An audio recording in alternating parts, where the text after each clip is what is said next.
The bathroom tiles were cold under my sneakers, the fluorescent light buzzing like a trapped wasp.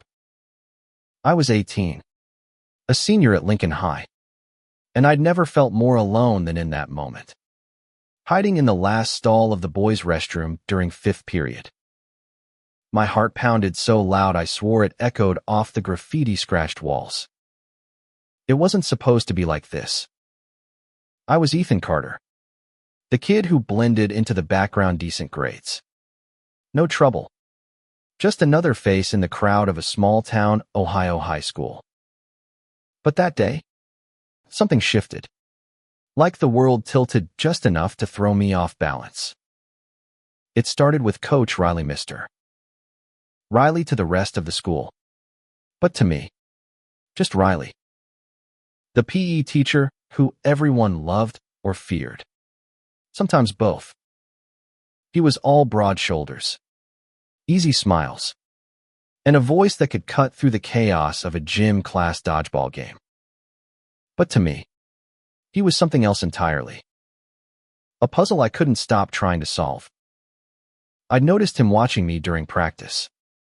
His hazel eyes lingering a beat too long when I fumbled a pass or tripped over my own feet. At first, I thought it was pity gangly.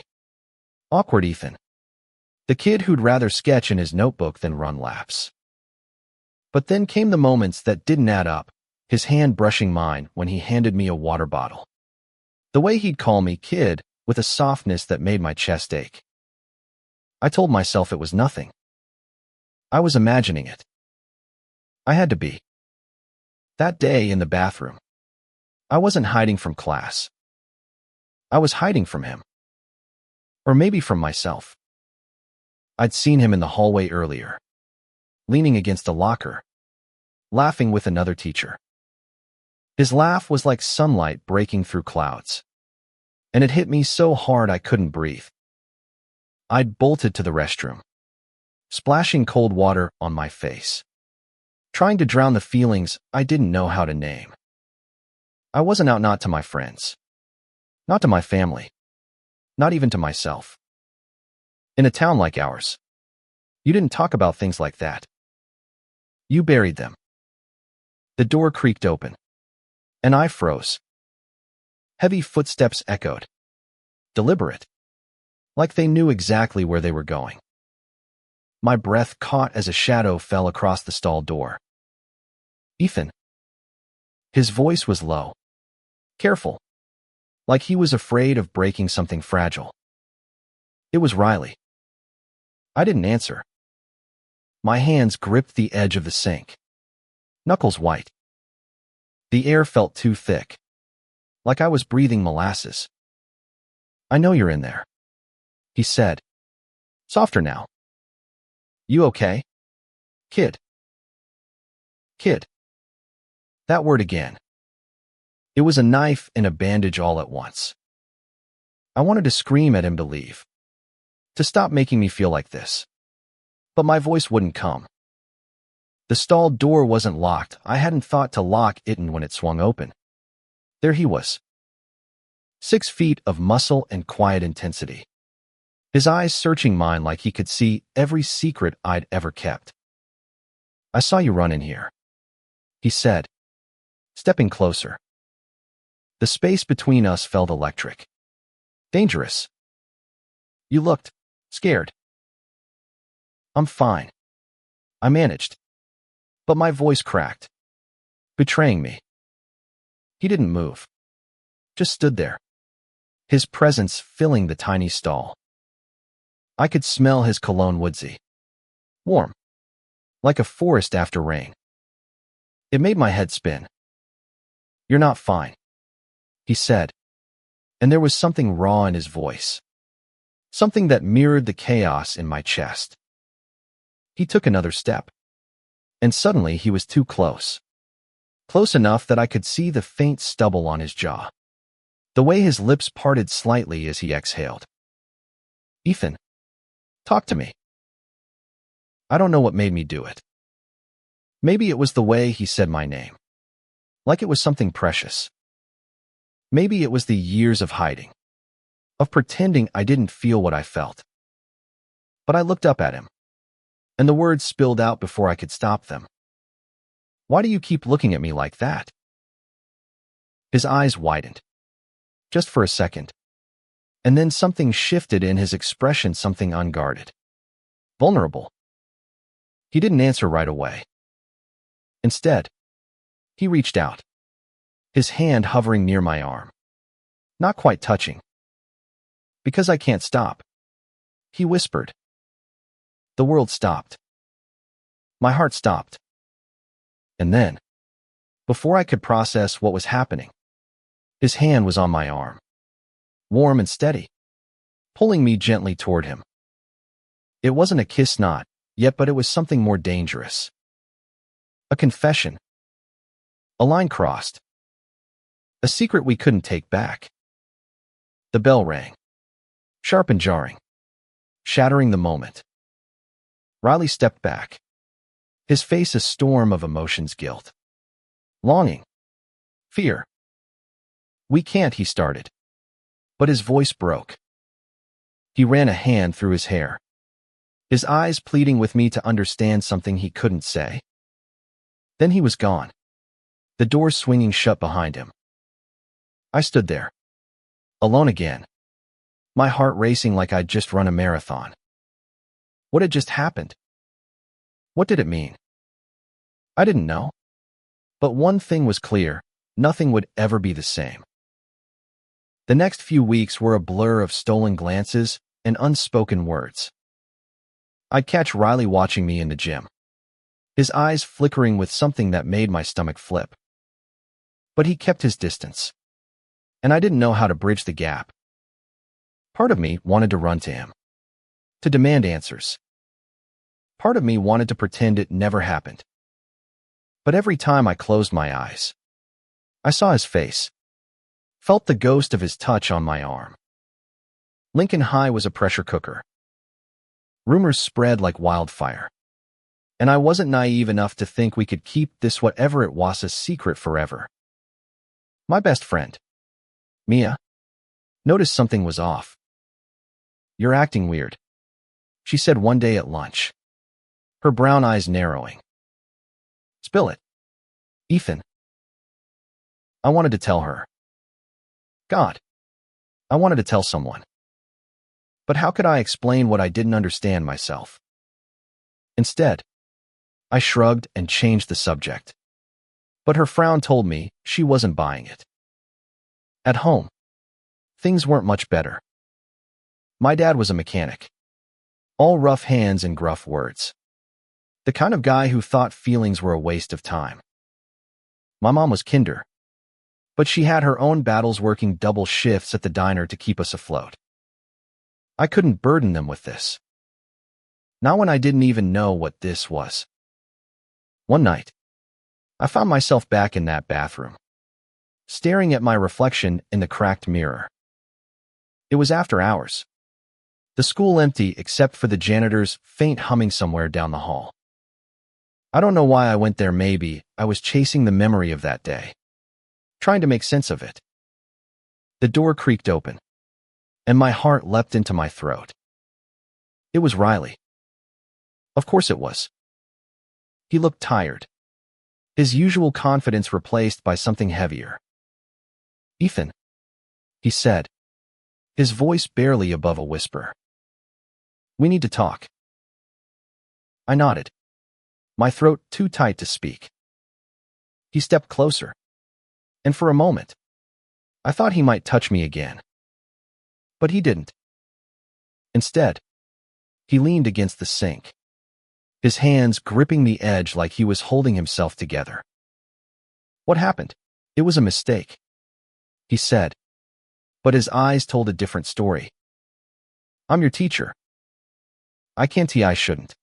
"Then why are you here?" I interrupted, my voice sharper than I intended.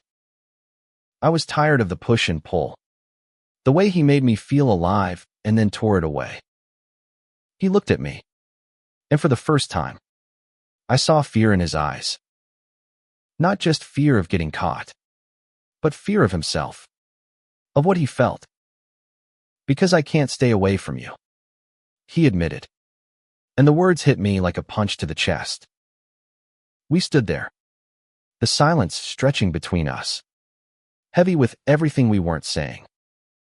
I wanted to hate him for making me feel this way, for waking something in me I didn't know how to handle. But I couldn't. Because the truth was, I was falling for him hard, fast, and completely. The weeks that followed were a tightrope walk. Every glance, every accidental brush of shoulders in the crowded gym felt like a spark that could ignite everything. Riley and I were playing a dangerous game, one where the stakes were higher than I could fathom. I wasn't just risking my heart, I was risking his career, his life in this town, everything he'd built. And yet, I couldn't stop. We started finding ways to be alone. Stolen moments that felt like stealing breath from a world that didn't want us to exist. The equipment room after practice. The parking lot at dusk. The shadow of the bleachers where no one could see. Each time, it was the same, a rush of adrenaline, a flood of warmth, and then the crushing weight of guilt. Riley was careful, always pulling back just before things went too far. But his restraint only made me want him more. His touch brief, hesitant. Electric became my addiction. One evening, under the fading light of an October sunset, we sat on the bleachers, the air crisp with the promise of winter. The school was quiet, the football team long gone. Riley's knee brushed against mine, and he didn't pull away. "You ever think about leaving this place?" he asked, his voice low, like he was afraid the wind might carry his words too far. "All the time," I said, staring at the horizon. "Somewhere no one knows me. Somewhere I can just be." He turned to me, his eyes searching. "And who would you be, Ethan?" I didn't know how to answer. I'd spent so long hiding, pretending to be the kid everyone expected, quiet, unremarkable, straight. But with Riley, I felt like I could be something else. Someone real. "I don't know," I admitted. "But I want to find out." He smiled. A small, sad thing that made my heart ache. "You will," he said. "You're braver than you think." I wanted to believe him, but bravery felt like a luxury I couldn't afford. Not when every day was a battle to keep my feelings locked away. Not when I saw the way people in town talked about those kinds of people, their voices dripping with disgust. Not when I knew what would happen if anyone found out about us. The rumors started small, whispers in the hallways that I tried to ignore. "Coach Riley's been acting weird," I overheard one of the football players say in the locker room. "Always hanging around that Carter kid." My stomach dropped, but I kept my head down, praying it would blow over. It didn't. Mia cornered me one day after class, her arms crossed and her eyes blazing. "Ethan, what's going on with you and Coach Riley?" she demanded. "People are talking, and I'm not stupid. You're my best friend. You think I can't tell when you're hiding something?" I wanted to tell her everything, to let the truth spill out like water from a broken dam. But I couldn't. Not because I didn't trust her, but because saying it out loud would make it real. And real things could be destroyed. "It's nothing," I lied, my voice hollow. "Just drop it. Okay." She didn't drop it. She kept watching me, her worry a weight I couldn't shake. And then there was Riley, who started pulling back. His smile's rarer. His touch is non-existent. "We're being careless," he told me one night in the equipment room, his voice strained. "If anyone finds out, Ethan, it's not just me who gets hurt. It's you. I don't care, I said, desperation creeping into my voice. I don't care what they think. But I do, he said, and the look in his eyes broke something in me. You're a kid. You've got your whole life ahead of you. I won't let you throw it away for this. For me, I corrected, my voice shaking. Say it. You're scared of what this means for me. He didn't deny it. He just looked at me, his jaw tight, his eyes glistening with something that looked dangerously close to tears. I'm trying to protect you, he said finally, even if it means protecting you from me. I wanted to scream, to tell him he was wrong, that I didn't need protecting. But before I could, he walked away, leaving me alone in the dark with the weight of his words. The breaking point came a week later. I was in the library, trying to focus on a history paper, when I overheard two teachers talking in hushed tones. Riley's been too close to that Carter boy, one of them said. It's inappropriate. The principal's looking into it.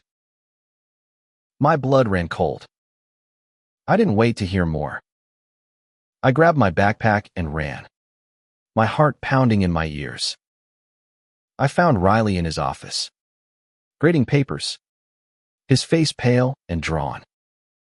They know, I said, my voice barely a whisper. They're talking about us. He didn't look surprised, just tired. I know, he said. I got a call from the principal this morning. They're asking questions. What do we do? I asked, panic clawing at my chest. He stood, crossing the room to stand in front of me. For a moment, I thought he might pull me into his arms. But he didn't. You do nothing, he said firmly. You keep your head down. You graduate. You live your life. And you? I asked, my voice breaking. He didn't answer. He didn't have to. The look in his eyes said everything was going to take the fall. For me. The days that followed were a nightmare. Riley was suspended pending an investigation, and the school buzzed with gossip. I heard every version of the story. Some said he'd been caught with a student, others that he'd quit out of shame. No one knew the truth, but they didn't need to. In a town like ours, the rumor was enough. I wanted to fight for him, to tell the world he hadn't done anything wrong. But every time I opened my mouth, the words died in my throat. I was scared of what it would mean to admit how I felt, scared of what it would do to my family, my future. So I stayed silent, and the guilt ate me alive. Mia was the only one who didn't let me hide. She showed up at my house one night, her eyes red from crying. You're my best friend, Ethan, she said, her voice fierce. And I know you're hurting. Whatever's going on, you don't have to go through it alone. I broke down then, the weight of everything crashing over me like a tidal wave. I told her everything: the bathroom, the bleachers, the way Riley made me feel like I was more than just a kid from nowhere. She listened, her hand on mine, and when I was done, she didn't judge. She just hugged me, tight and fierce, and said, "You're not alone." Her words gave me the courage I didn't know I had. The next day, I went to the principal's office. I didn't tell them everything. Some secrets were too precious to share, but I told them enough. I told them Riley hadn't done anything wrong, that he was a good teacher, a good person. I don't know if they believed me, but I had to try. Riley was gone by the end of the week. No one told me where he went. But I heard he'd left town, started over somewhere new. The school moved on. The rumors faded. But I didn't. I carried him with me. In every sketch I drew. Every quiet moment when I let myself remember. Graduation came and went. A blur of caps and gowns and empty promises to keep in touch. I got a scholarship to an art school in Chicago. A chance to start over. The night before I left, I went back to that bathroom. The place where it all began. The tiles were still cold. The fluorescent light still buzzing. But this time, I wasn't hiding. I stood there, staring at my reflection. And for the first time, I saw myself clearly. Not the kid who blended in, but the person I was becoming, someone brave enough to love, to hurt, to keep going. Years later, I got a letter. No return address.